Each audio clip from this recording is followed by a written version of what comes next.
The city of Adelaide in South Australia again playing host to the biggest cycle race in the nation's history. They were entertained at the beginning as the teams were all presented to the crowds. It's the Cancer Council Classic, a prelude to the 6-day Santos Tour Down Under. Mike Rann, the Premier of South Australia, is setting the riders on the way on a course which measured over 51 kilometres and was covered 30 times in Rye Mill Park, and a massive crowd watched the event too, estimated to be around 100,000. 5 riders setting the pace for much of the way: Gorka Inagiri, Markel Irizar, Luke Durbridge of Australia, Alexander Kuzinski, the Belarus champion, and Martin Mortensen of Denmark. At first it was the newcomer on the block, the Australian youngster Luke Durbridge, the former silver medalist in the World Under-23 Time Trial Championship, who got things off to a bright start. Lance Armstrong resting in the peloton as he started now what is his last week riding an international cycle race. In the second sprint, 5 laps later, Durbridge couldn't outwit the riders this time around, and it was a much more routine finish for the top professionals. It was Gorka Inagiri getting that one ahead of the Belarus champion Kuzinski.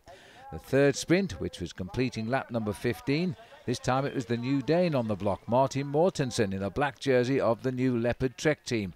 He was taking the points.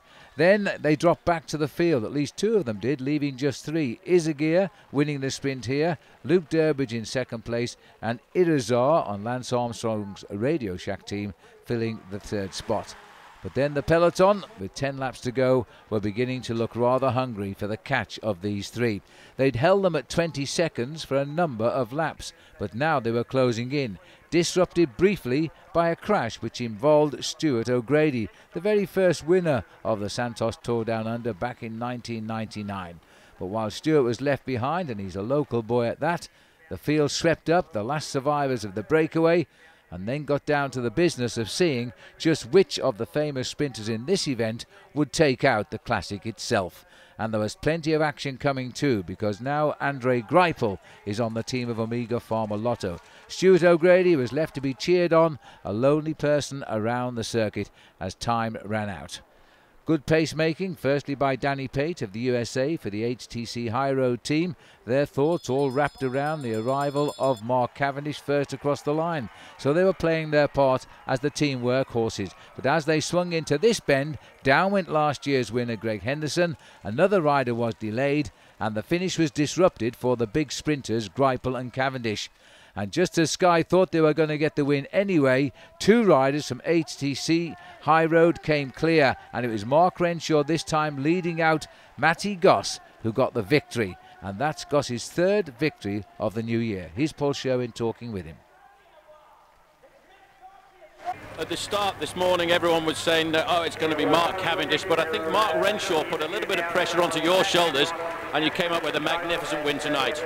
Yeah, certainly. You know, we've had a great start to the tour down under, so we can't hope for anything else. Mark did a perfect job, and there was a little incident in the second last corner which caused a bit of chaos, but we managed to miss that and get the win. There was a lot of teams trying to battle for the control of the lead out. Team Sky looked as if they had it all lined up with about 2 corners to go. Then all of a sudden, HTC and Mark Renshaw made the move just at the right time, and you came out of his wheel easy as pie. Yeah, it was perfect. You know, we did a fair bit of the work during the race, and we managed to finish it off, so that was really good. Hayden Ralston did a great job down the back straight to get us on, you know, the same level as Sky coming into the last corner, and we let 3 of those go through the second last corner and set us up perfectly.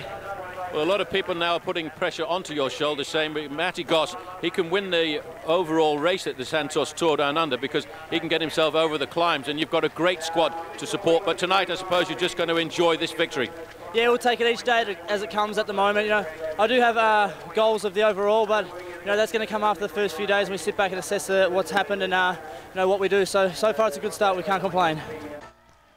And in just less than 48 hours, the rise will be up again now at the start of the Santos Tour Down Under. For the moment, Goss can celebrate.